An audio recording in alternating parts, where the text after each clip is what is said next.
بسم الله الرحمن الرحيم. السلام عليك يا أبا عبد الله وعلى الأرواح التي حلت بفنائك. عليك مني سلام الله أبدا ما بقيت وبقي الليل والنهار، ولا جعله الله آخر العهد مني لزيارتكم.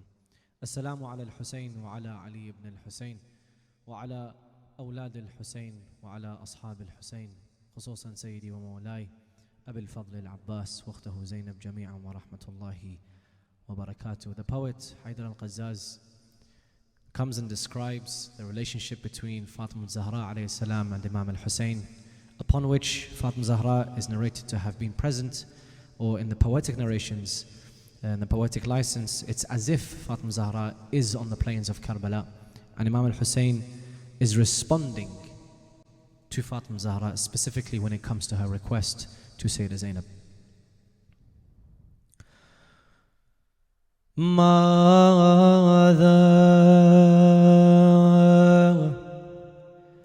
أعمل come and see what they have done. As I stand in this land, I pray that you come soon.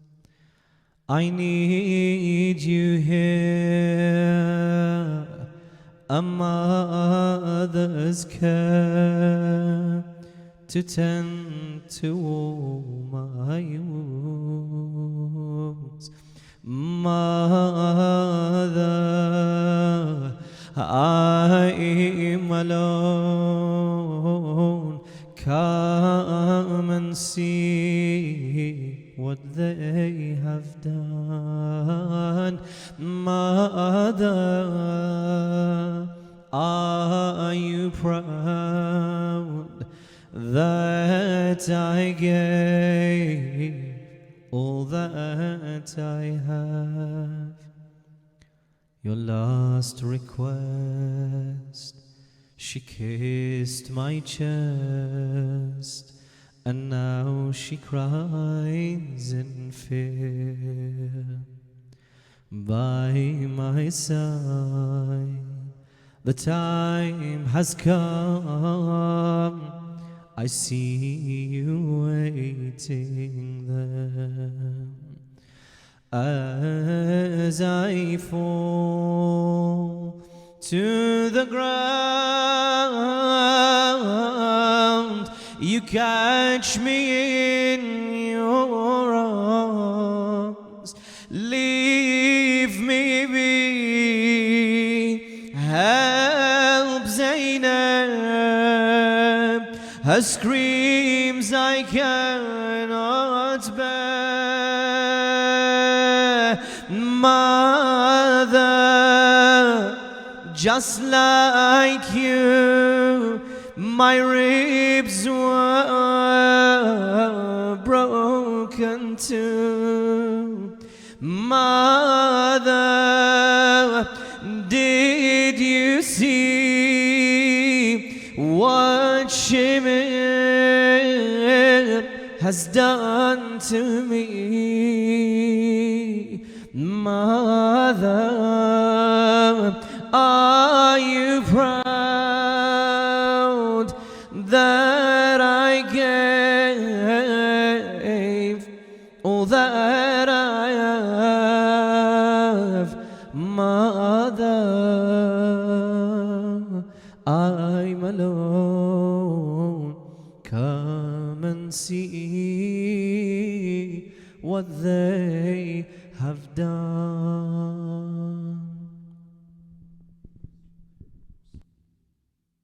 وأفضل الصلاة وأتم التسليم على محمد وعلى آل بيته الطيبين الطاهرين. السلام عليك يا أبا عبد الله وعلى الأرواح التي حلت بفنائك. عليكم مني جميعا سلام الله أبدا ما بقيت وبقي الليل والنهار، ولا جعله الله آخر العهد مني لزيارتكم. السلام على الحسين وعلى علي بن الحسين وعلى أولاد الحسين وعلى أصحاب الحسين الذين بذلوا مهجهم دون الحسين عليه السلام. Assalamu alaikum, dear brothers and sisters, wa rahmatullahi wa barakatuh, and welcome to our first episode of Verses of Love. Inshallah, tonight we will be discussing the importance of reviving Muharram, the importance of reviving Majalis, the importance and potentially how we prepare and how we set our mind in welcoming this month. Mulla Ali, Jazakallah khair jaza. That was absolutely beautiful. First of all, may Allah bless the poet and may Allah bless you and your efforts and your voice, inshallah. And you know, that really reminded me of the famous Arabic lines. يما يم حسن لي تعالي وشوفي كربلاء ايش سوت بحالي يا يما بقينا من غير والي. Oh my mother, come to me and see what Karbala has done to me. I am left with no brothers around me. And then she replies to her, يما يا زينب أنا عنك مو بعيدة إلي 3 أيام ساكنة البيدة أنا شفت الشمر من حز وريدة. Oh my daughter Zainab, I am not far away. It's been 3 days where I have been on the plains of Karbala and I saw till the maqtal of Aba Abdullah al-Hussein. Jazakallah khair al-jaza. Mulla Rashid, salaam alaikum. How are you doing, Habibi? Okay, inshallah. It's very good to see you. I actually want to ask you a question. Did you manage to watch the change of the flags today? I did actually. How did you feel? Yeah, goosebumps if I'm being honest. Because it's like, obviously we've gone from a time of like celebration to all of a sudden we're now mourning.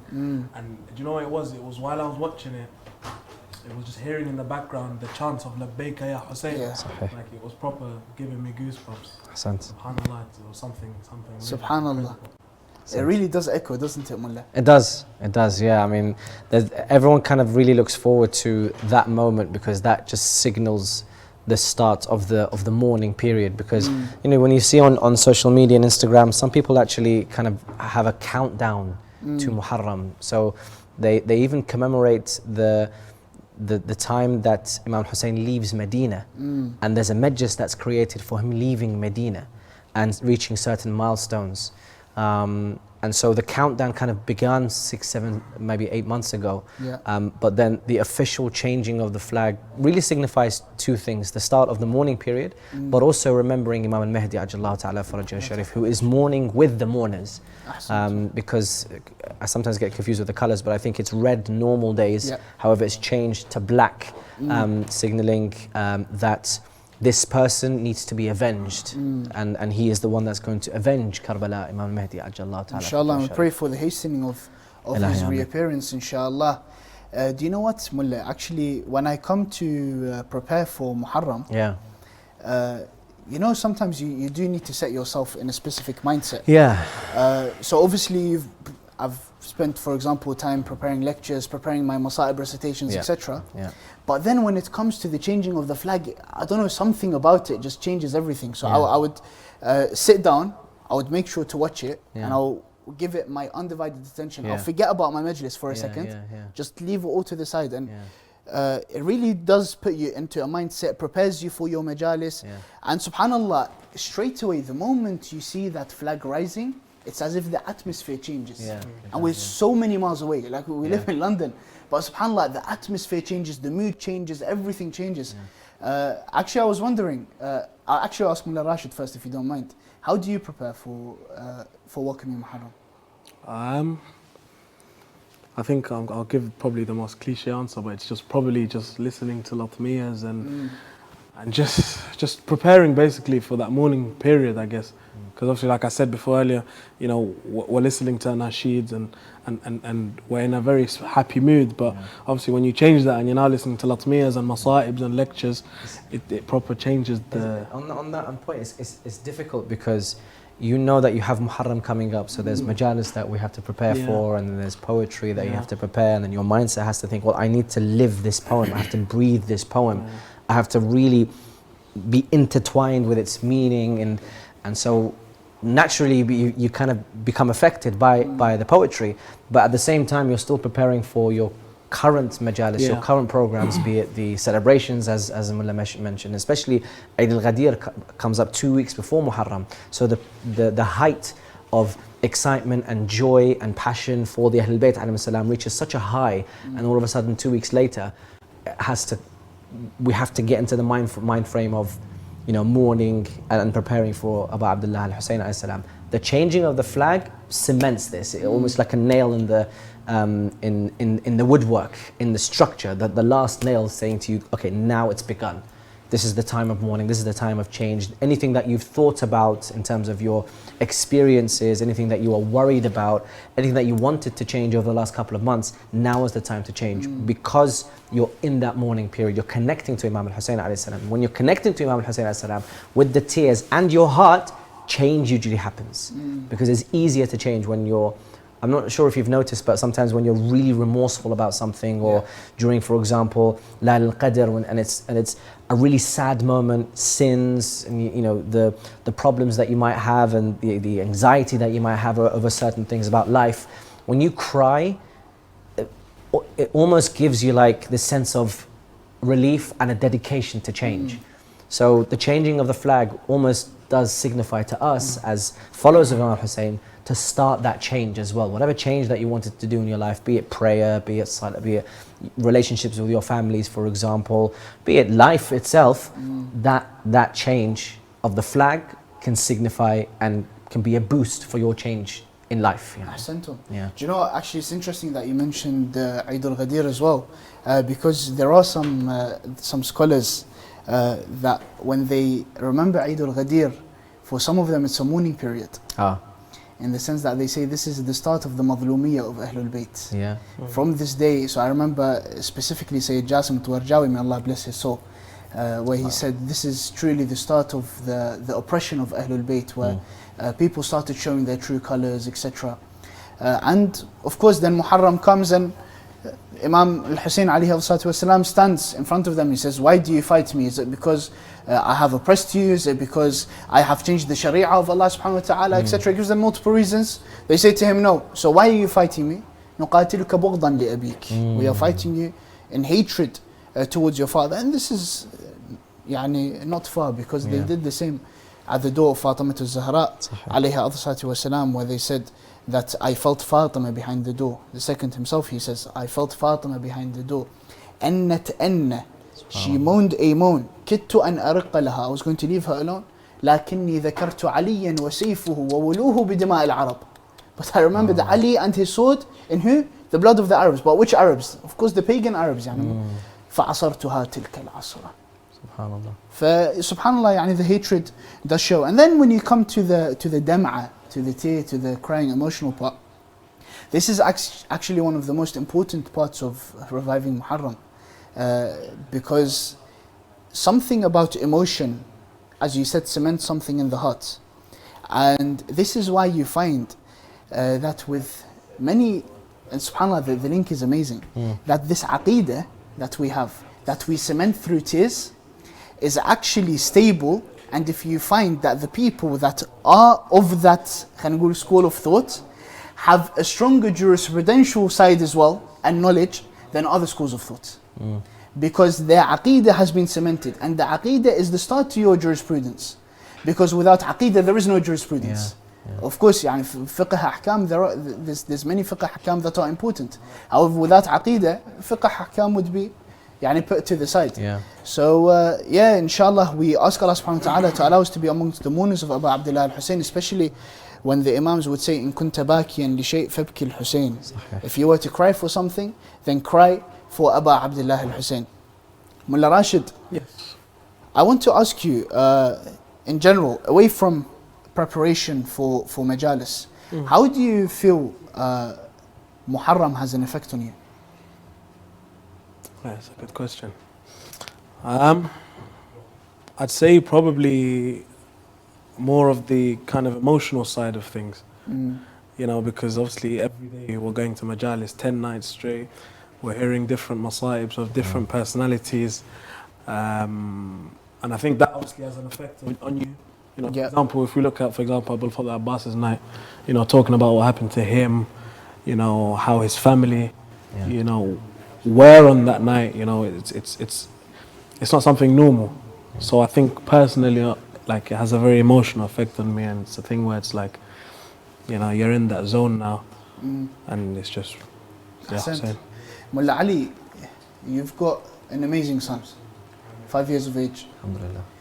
May Allah subhanahu wa ta'ala protect him and allow him to follow in your footsteps and your father's footsteps in service of the Ahlul Bayt alayhi salatu wassalam.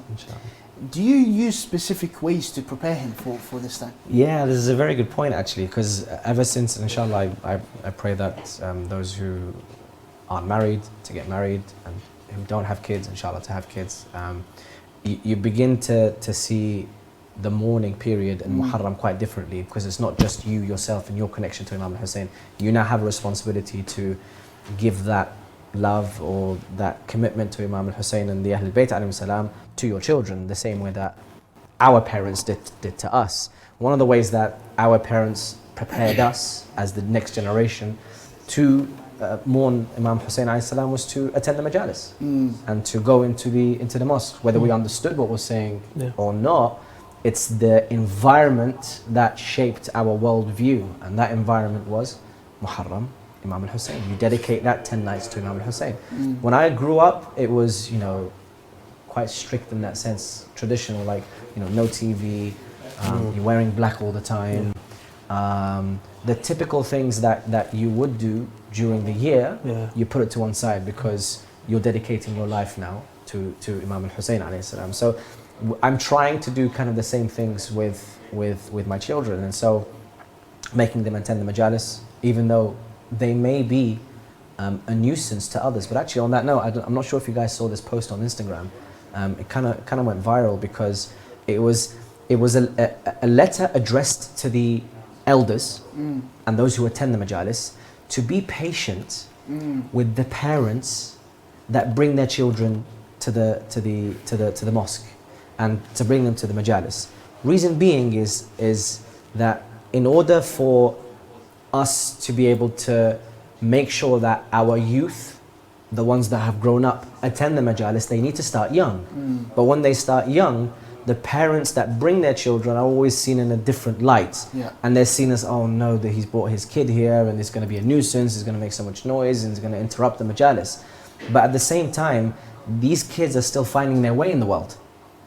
And it's important because we don't want to say, oh no, why are our youth not attending the programs?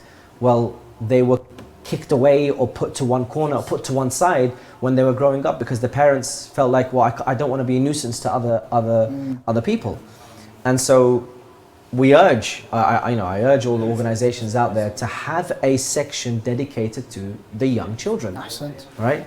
Not to name names, but I've seen majalis these days, especially the English majalis in the UK, and in London specifically, every single majlis has a kids club. And that kids club is dedicated to arts and crafts, be it poetry or lectures, only for the children, so that they can have an understanding. And when it comes to the time of masa'ib, by the way, when it comes to the time of masa'ib and the latum or the eulogies, they say, here, live the life, live the environment of Imam Hussein alayhi salam. So yeah, as parents I try to do that, but the language has to change a lot because I have to tell them, you know who is Imam Hussein. It has to be very, very simple for them to understand. I don't want to complicate the story too much, but Imam Hussein is good. This is what he did, this is his sister, this is his father, this is his son, this is what happened to him. I use a lot of emotional words because they're like, oh, he was, this person was a bad man, this person was a good man. You have to use certain terminologies for them to be able to relate to the story. Yeah, sometimes it's also good to use the terminology they're used to. Obviously, in nursery, reception, they're used to specific types of wordings. And it is not wrong to basically change some sort of wordings just to bring it closer to the child at all. And in fact, on that point, today earlier in our majlis we were discussing identity. And one of the, or not one of the points, but my conclusion to the talk at the time was that Muharram is the perfect time to strengthen our identity. So I separated our identity into three. Our relation to Allah subhanahu wa ta'ala, that we understand that we are servants of Allah subhanahu wa ta'ala, and that we must always be in submission to Him and in worship to Him.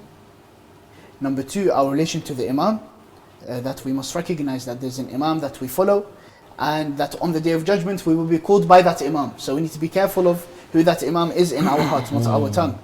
And finally, our relation to the community, where we need to strengthen our bonds, be caring towards each other, and always remember each other in whatever one needs. Then Muharram would be the perfect example for that. It strengthens your relationship to Allah subhanahu wa ta'ala. Sahih. It builds a stronger relationship with the Imam.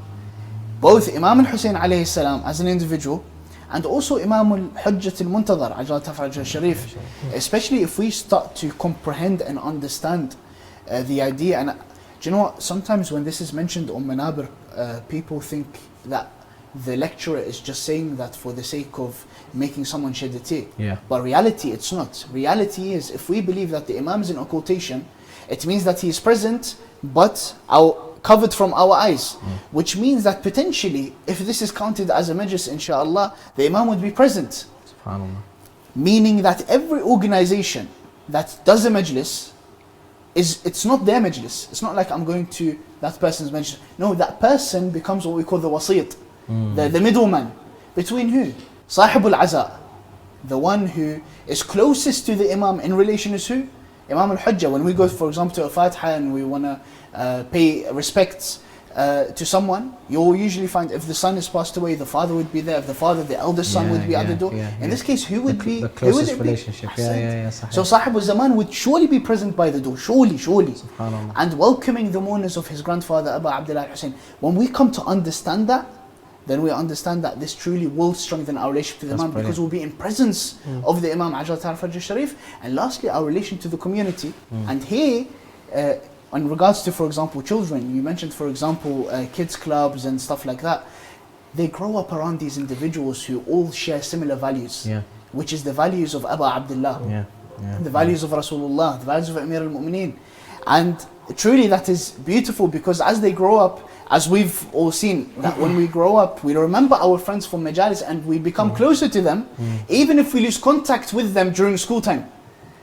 After we finish that period of, I want to basically do my own thing, etc. After we've done that part, we end up going back to that anyway. Because, why? Because we feel a sense of belonging to that.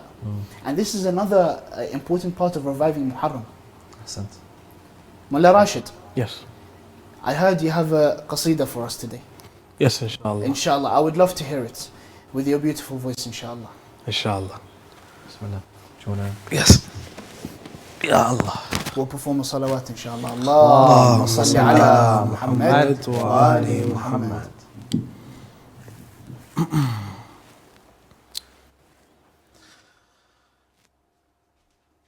My heart has been bruised under the horse's hooves, but for the sake of Allah, Karbala, I'd still choose to answer to your call. Ya Hussein, I would crawl over mountains and over hills just to be with you.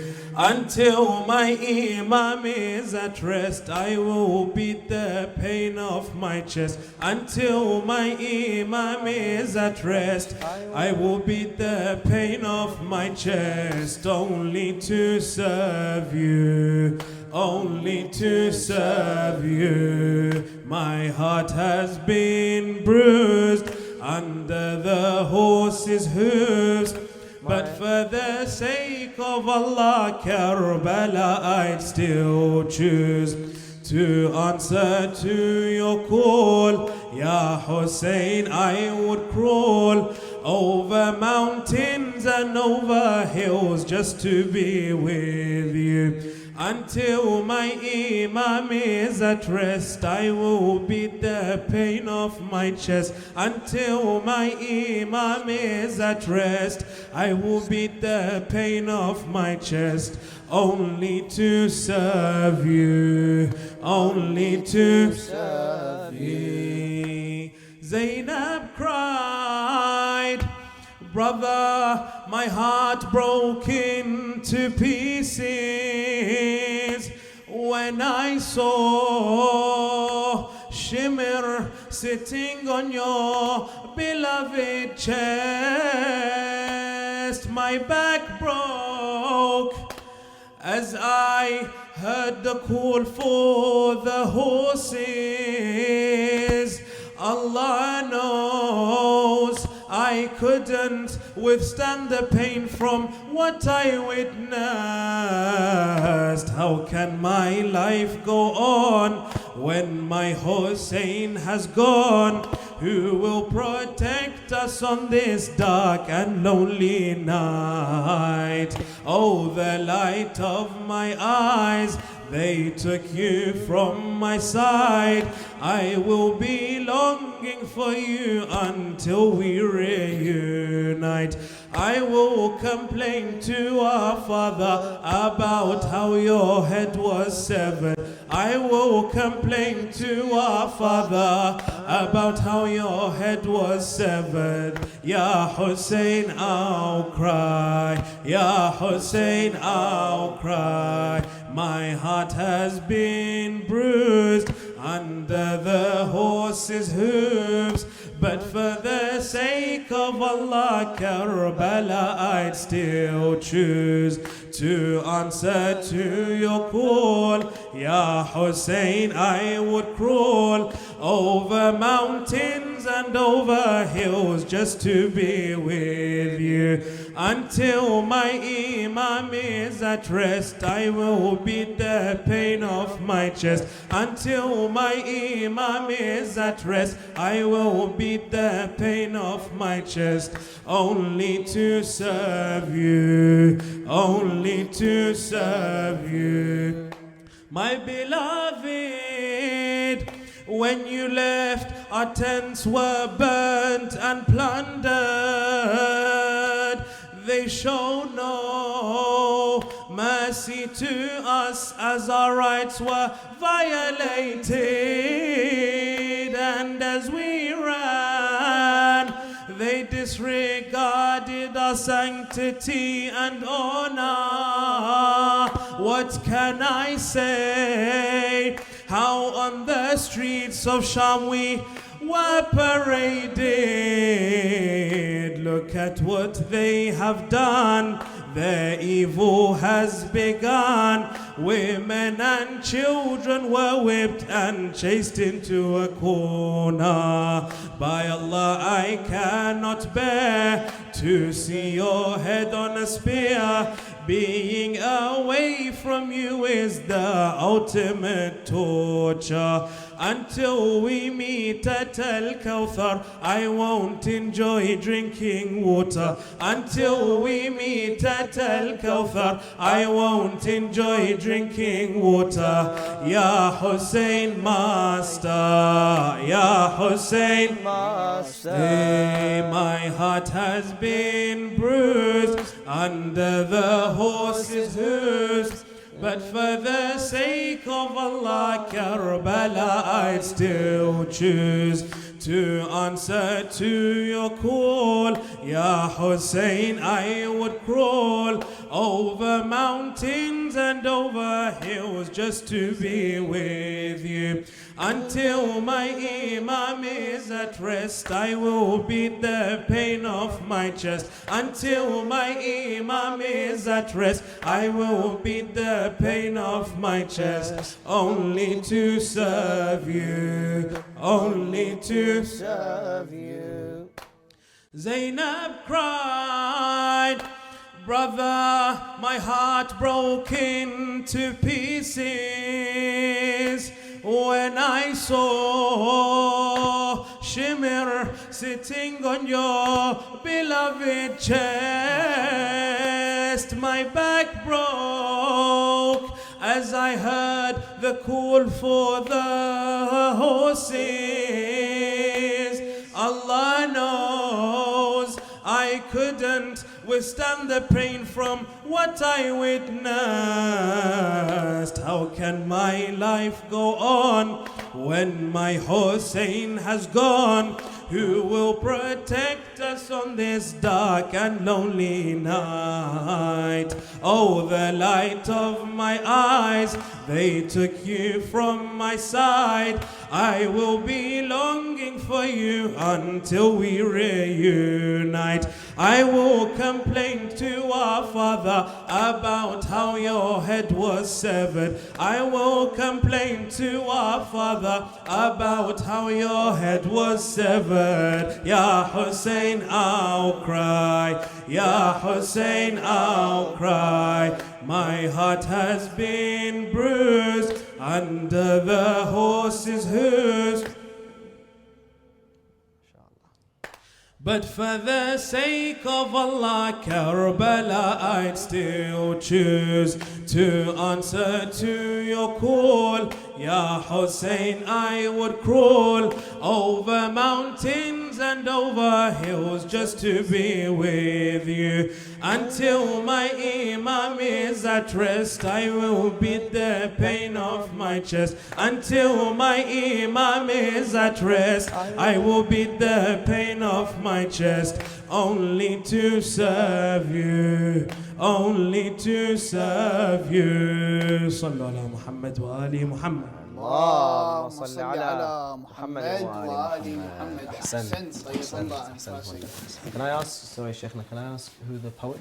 My older sister. MashaAllah. MashaAllah. Very, very beautiful. Thank you. May Allah subhanahu wa ta'ala grant her the success to write many more beautiful poems. Ilahi Ameen. And grant you the success to serve Abu Abdullah al-Hussein with your voice. Inshallah. And you know what, actually, Mulla, because you've been reciting for quite a while now, and you've come across many different cultures, you've come across many different, for example, styles of recitation. And so each and every single culture and each and every single lahin, if you like, plays an integral part in shaping the majlis, in bringing the tea, in even preparation for the revival of Muharram. Yeah, I mean, alhamdulillah, I'm reciting for 10 nights for an Iranian majlis. And the first thing that I noticed was that the nights that they commemorate certain personalities is totally different from the Iraqis. So tonight, as in today before the main majlis at 8 o'clock, I had to prepare a majlis for Muslim al-Aqil. So I was doing a musibah and a recitation for Muslim al-Aqil. And actually tomorrow I think they have arrived in Karbala. The third night they have Sayyid al-Ruqayya. But they have, for example, the 9th night is Abu Fadhil Abbas alayhi salam. And I think Al-Qasim comes after Ali al-Akbar. It may reflect what actually happened on the day. So Muslim al-Aqil being a couple of maybe weeks before Imam Hussein arrived in Karbala. And then arrive in Karbala and then Sayyid al-Ruqayya. I'm not sure of the actual, why certain nights are commemorated in certain. For example, the Iraqi, I don't know why. In the Iraqi sense, we have certain nights commemorated to, for example, the companions, and Fadl Abbas on night 6 and Al-Akbar on night 9, for example. In any case, you're right in saying that I then have to adjust to the Iranian style. And so the Iranian style, as you know, is a bit faster than the Iraqi style, the traditional Iraqi style. But it needs to be done because that's how they connect in their culture to Imam Hussein alayhi salam. If I was to do something which is not their culture, although related to Imam Hussein alayhi salam, it won't resonate as well as if I do something that's closer to their culture. And so that, from my perspective anyway, I have to try and adjust. But to answer your question, for an Iraqi going to a traditional Iraqi majlis, I want to hear the traditional lines of poetry which my father is accustomed to and he's heard, and his father, all the way to, I don't know, God knows how long. But these lines of poetry have lived on through the ages because that's the culture that I'm used to. That's the tradition that I'm used to. And those words that you mentioned earlier on the show, these words, you hear every single year because it's part of the Iraqi way of commemorating Imam Hussein alayhi salam. It's actually amazing because when you think about specific poetry, for example, you have the poetry of Sayyid al-Himyari, who was during the time of Imam al-Sadiq alayhi salam, and he would tell him that recite me poetry in honor of my grandfather Abu Abdullah, and he would say Umrur ala Jadath al-Hussein. That was from the time of Imam al-Sadiq. Then from the time of Imam al-Rida, Da'b al-Khuza'i would say Madarisu ayatin khalat min tilawatin wa mahbitu wahyin muqfiru al-arasati, including the famous line أفاطم لو خلت الحسين مجدلا وقد مات عطشانا بشط فراتي, beautiful lines. Mulla Rashid, where Da'b al-Khuza'i during the time of Imam Rida is saying, "Oh Fatima, if you were to witness Hussein in the state that he was in again, إذن للطمت الخد فاطمة عنده, you would slap your cheek, oh Fatima, upon that sight. وأجريت دمع العين في الوجنات, and you would start shedding your tears upon your cheeks." Imam Rida at this point started slapping his head saying, "E wallah." Subhanallah. And this poem in itself, you will hear every single Muharram as well. What I'm interested in, actually, what made me think of it, was because I saw you, Mulla Rashid. Many of the poems that you recite, even the English ones specifically I'm talking about, the tune are very familiar to both of us. We grew up listening to those tunes. They're none other than Mulla Abbas bin Karbalai's tunes, right? How come you went for that style? Yeah, so I've used many other people as well, like in terms of their tunes and so on. But personally for me, I think Mulla Basim's kind of voice and his style of recitation kind of suits me more. So I feel like if I were to use his tunes, I'd be able to get more out of a poem rather than, for example, if I used someone else's tune, you know. Can I interject and say how comes you've used the Iraqi way, for example? Yeah, that's a very good question. The slow type and that specific rhythm is the traditional Iraqi way. So so for example, with this one, obviously this is a very famous Latmiya that we all know.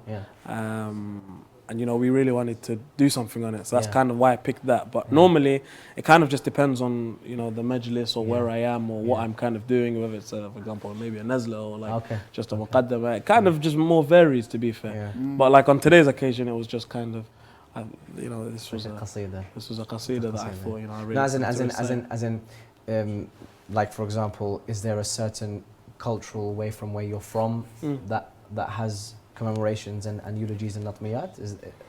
Of course. And they're actually quite similar to kind of the Iraqi styles. If you'd say, so for example, like the slow latmiya, a lot of the time that's kind of the style that, you know, back home latmiya is done. SubhanAllah, that's very interesting. So it's quite an interesting one. Do you potentially know a couple lines, like literally 2 lines? Oh, we're putting you on the spot.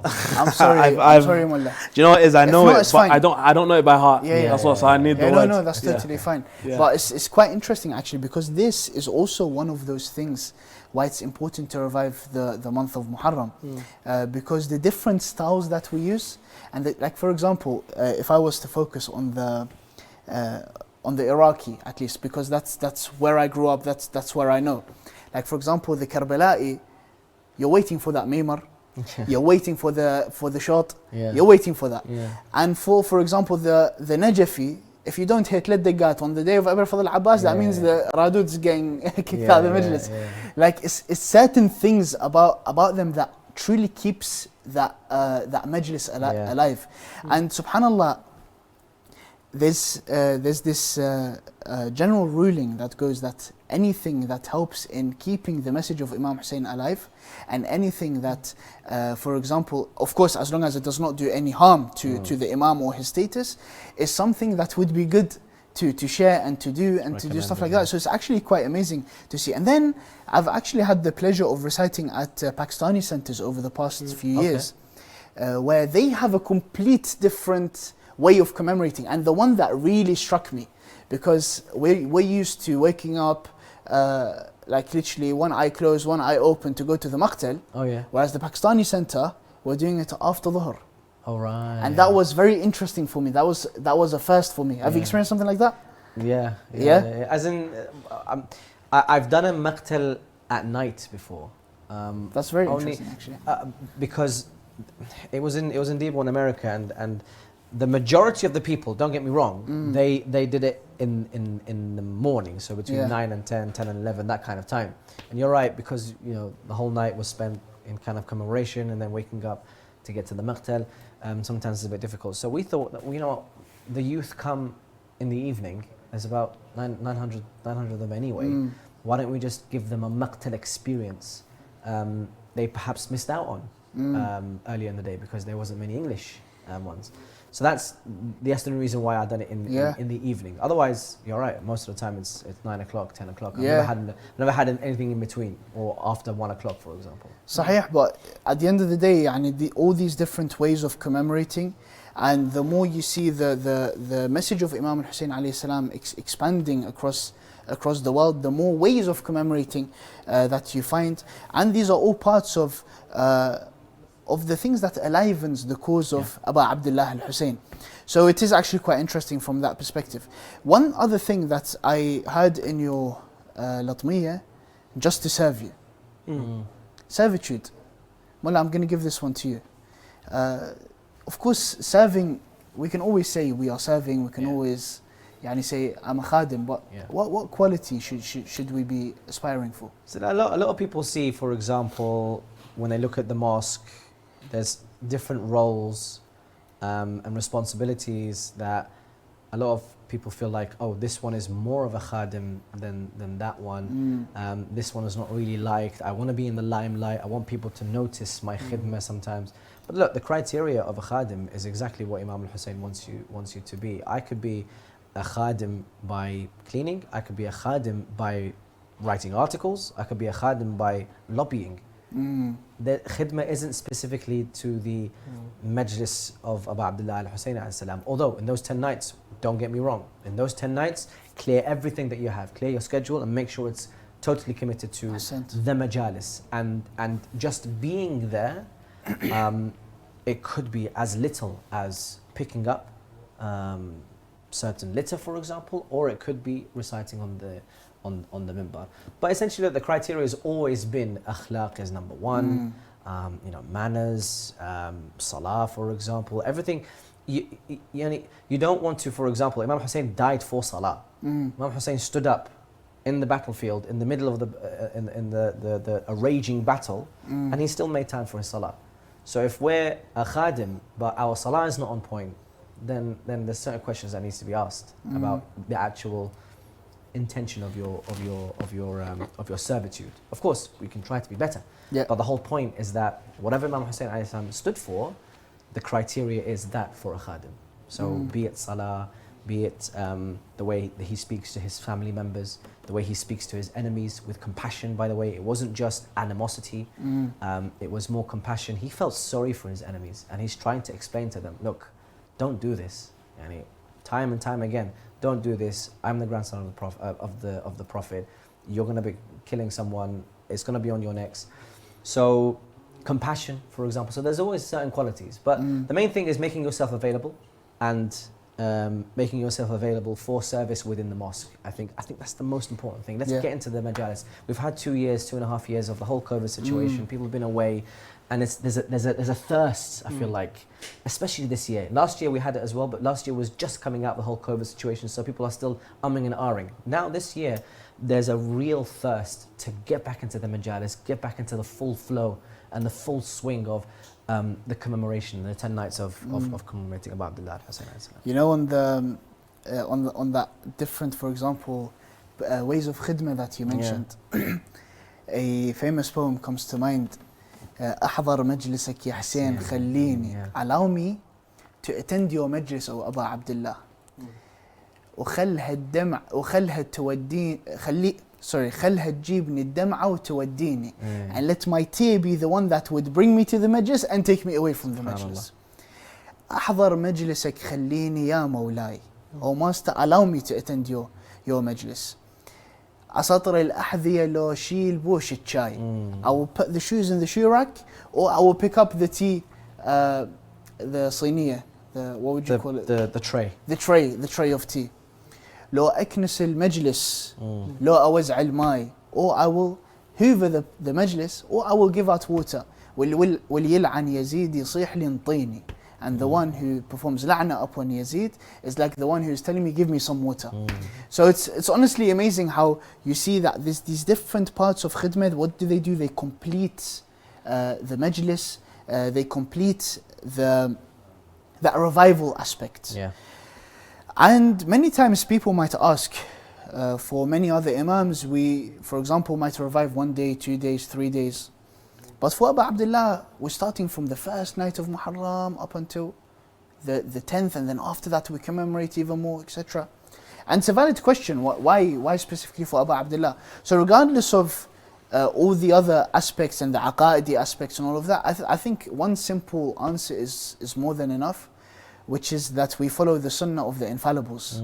Where the infallibles were known that when they saw the crescent of Muharram, they would start to cry. They would wear their black clothing. And when the 10th day would come, according to Imam al-Kadhim alayhi salam, that would be the day of the musibah of my father, the day of the calamity of my father, Imam al-Sadiq. And he says, هَذَا الْيَوْمُ الَّذِي قُتِلَ فِيهِ الْحُسَيْنِ. This is the day in which my grandfather, Abu Abdullah, was killed in. And this, of course, shows us why it is important for us to commemorate these days. You look at the Sabaya, for example, the captives, they would come back to the city of Medina. Shaykh al-Qummi would mention that they would constantly mourn Abu Abdullah al-Hussein. And because they were in constant mourning, Imam Zain al-Abidin was worried that they would start fainting or something would happen to them, because they were not even eating, because they would spend all that time mourning Abu Abdullah al-Hussein. And this is where you get the narrations of Imam Hussein cooking for the majlis of Abu Abdullah. And honestly, this is one of the types of khidmah that many people do not get enough credit for, which is the people that make the food for the majalis.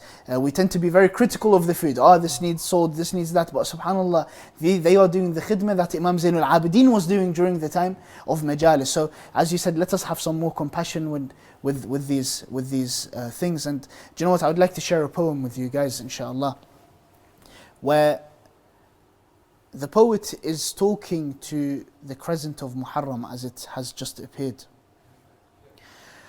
O crescent of Muharram, how did you reappear? Is it not you that witnessed the children in fear? O crescent of Muharram, how do you shine so bright? Is it not you that witnessed Ashura's fight?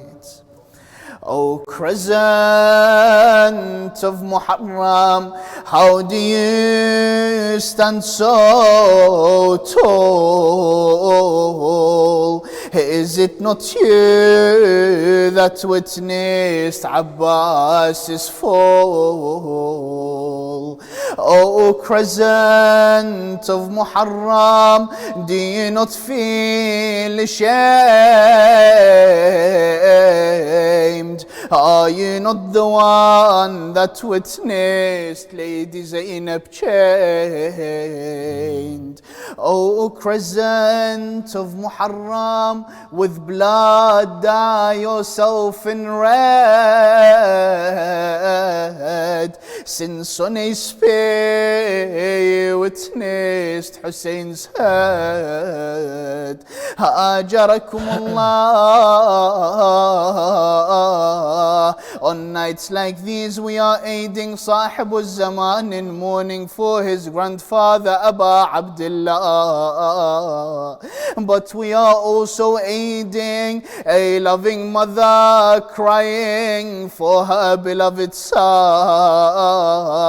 and that is none other than Fatimatu Zahra. She is present in our majalis, inshallah. Imam al-Sadiq one time, he would be standing by the door of the majlis. When he sees one of his companions, he says to him, were you attending that majlis? He said to him, yes. How did you know we had that majlis? He said, when you entered, did you not feel like you tripped over a piece of clothing, a piece of garment? He said to him, yes, my master. He said, that piece of garment was mine. He said to him, why were you standing by the shoes? You should have sat at the center of the majlis. He would say to him, I was shy from my mother Zahra, for she was sitting at the center of that majlis, mourning her son Abu Abdullah. أنا الوالد أنا الوالد والقلب لهفان، والله وادور عزبني وين ما كان. أنا الوالدة المذبوح ابنها وطول الدهر ما في الحزن، والله مصيبة ويشيب الراس يا اسمينها.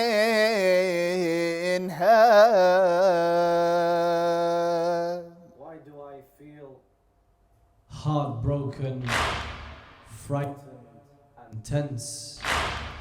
It's as if I hear screaming and smell burning tents. It's as if my master Imam Mahdi laments. As the Shaykh mentioned, we are also remembering that Imam al-Mahdi Ajjallahu Ta'ala Farajah Sharif is lamenting on these nights. Why do I feel heartbroken, frightened and tense? It's as if I hear screaming and smell burning tents. It's as if my master Imam Mahdi laments. Why do I feel heartbroken, frightened and tense? It's as if I hear screaming and smell burning tents. Why do I feel heartbroken, frightened and tense?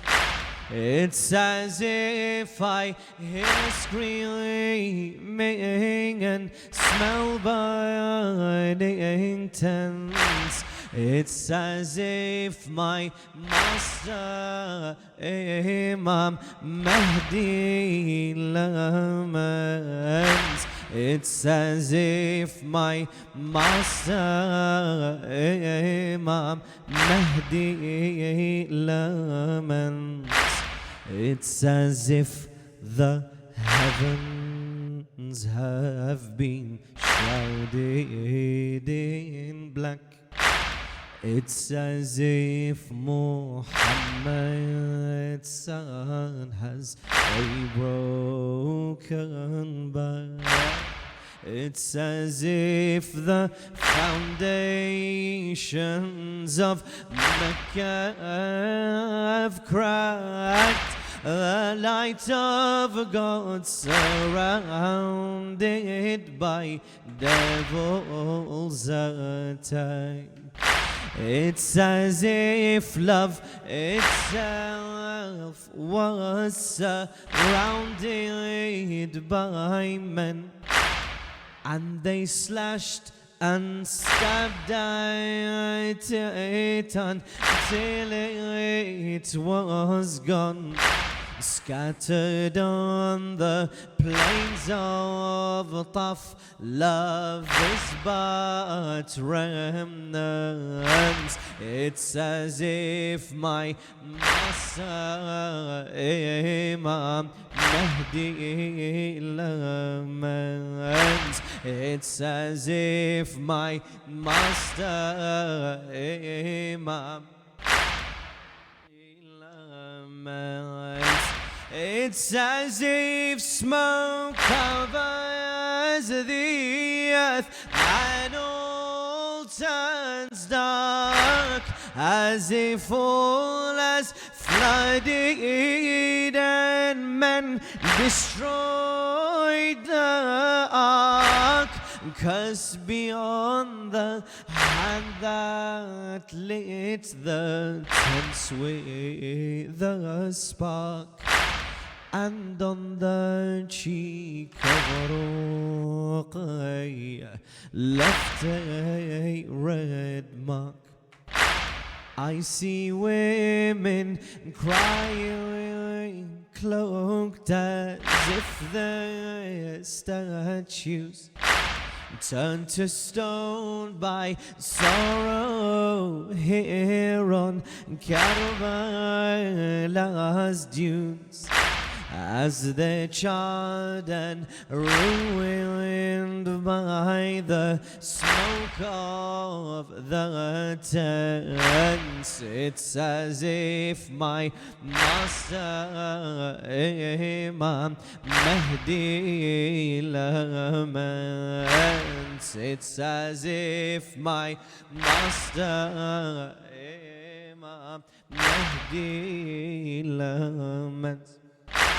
It's as if the moon is now broken into two, and watching the daughters cry, Abbas, where are you? We watch the enemies flee as your sword you drew. But they said, your flag fellow uncle, is this true? They said that they tore your hand away from his wrist. When we saw your flag fell, all hope ceased to exist.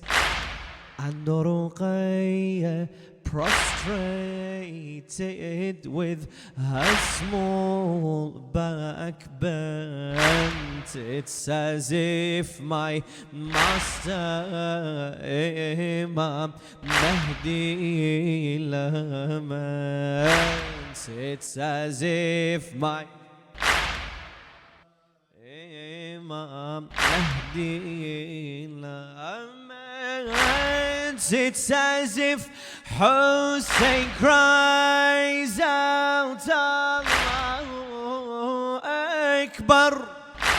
Oh Lord, help me pull this spear out from my Akbar. It's as if Hussein cries out, Allahu Akbar. Oh Lord, help me pull this spear out from my Akbar. His hand gripped on the spear as nothing else matters. As he pulls, he hears the ribs of his son shatter. With a broken heart I hear his trembled voice cry, how many ribs must I see break in one lifetime? With a broken heart I hear his trembled voice cry, how many ribs must I see break in one lifetime? As blood flows from the last remnant of Ahmed's scent, it's as if my master Imam Mahdi laments. Many thanks to the poet Nouri Sardar.